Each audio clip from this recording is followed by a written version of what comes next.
মানে সরকারের একটা পরিকল্পনা থাকতে হয়। একটা সরকার যখন যার যে দায়িত্ব, সেই দায়িত্ব যদি সে পালন না করে অন্য দায়িত্ব পালন করতে যায়, তখনই ব্যত্যয় ঘটে। এই সরকারের দায়িত্বটা হলো একটা নির্বাচন করা, একটা সুষ্ঠু নির্বাচন কিছু সংস্কারের মাধ্যমে করা। কিন্তু সরকার সব কিছু বিস্তার করে নিচ্ছে, মানে সব কিছুরই দায়িত্ব মনে হচ্ছে তাদের উপরে বাংলাদেশের মানুষ দিয়েছে, যেখানে আসল কাজের কাজ যেটা কিন্তু হচ্ছে না।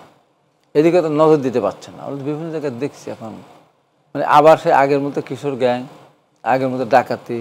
আমি কালকে রাত্রিবেলা আসতেছিলাম পাবনা থেকে, তো একটা ট্রাক দেখি, একটা ট্রাককে গিয়ে সে মানে তার আগ দিয়ে বেড়ে যাবে, তাৎক্ষণিকভাবে আমার সাথে সুমন চলে আসলে, হাইবা কি ঘটনাটা কি, মানে মনে হচ্ছিল যে মানে এখন ডাকাত দল আটকাবে, এরকম কিন্তু এখন ঘটনা ঘটা শুরু হয়েছে। কিন্তু কারণ হলো যে বর্তমান সরকার তার দায়িত্ব ভুলে অন্য দায়িত্ব পালন করার জন্য বেশি উৎসাহিত হচ্ছে এবং তারা ক্ষমতাকে প্রলম্বিত করতে চাচ্ছে, যে কারণে এই দেশের ভিতরে এই ধরনের বিশৃঙ্খল অবস্থা সৃষ্টি হচ্ছে।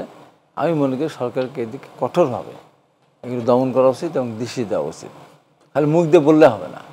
এবং শুধু এখানে না, অনেক ক্ষেত্রে আমরা দেখতে পাচ্ছি, এই যে যেমন এখন রমজান মাস চলছে, রমজানের 2 দিন আগেও আমি দেখেছি শসা, বেগুন, ক্ষীরা, টমেটো, কত করে লেবু, আগের দিন বা ওই দিন শুরু হয়ে গেল 100 টাকা করে এক হাড়ি লেবুর দাম, 100 টাকা। তারপরে ওই রকম সব কিছু, শসা, বেগুন, টমেটো, মানে কোনো রকমের বাজার নিয়ন্ত্রণও নাই। এর আগে আমরা দেখেছি ভরা মৌসুমে চাউলের দাম বেড়ে গেল কয়েক টাকা কেজি প্রতি, মানে নিয়ন্ত্রণ না থাকলে যা হয়। এবং এই যে বিভিন্ন ভোগ্যপণ্য যেগুলি আছে, সেগুলির ক্ষেত্রেও আমরা একই চিত্র দেখলাম। মানে সরকারের একটা পরিকল্পনা থাকতে হয় যে আমি রমজান মাস আসতেছি, আমি এইভাবে আমি দেখব। এই সময় ছিনতাইকারী বাড়ে, তার কারণ ছিনতাইকারীর সংখ্যা বেড়ে যায়।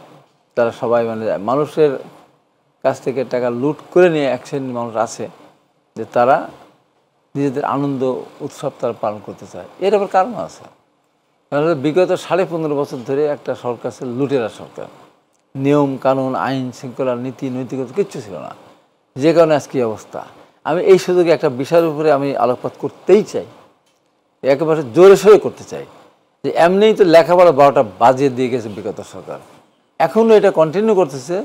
কি এই যে বিভিন্ন স্কুলে আমি দেখছি লটারির মাধ্যমে ভর্তি, ভালো ভালো স্কুলে লটারির মাধ্যমে ভর্তি হচ্ছে, কিন্তু যারা প্রকৃতপক্ষে ভর্তি হওয়ার মতো, যারা ওই ভালো স্কুলে ভালো রেজাল্ট, তারা না, কিছু জানে না, এমন এমন ছেলেরা চান্স পাচ্ছে, অথচ ভালো ভালো ছেলেদের ঘুরে বেড়াচ্ছে। এই লটারি সিস্টেমটা আমার মনে উঠিয়ে না দিলে লেখাপড়ার অবস্থা আরও খারাপ হবে।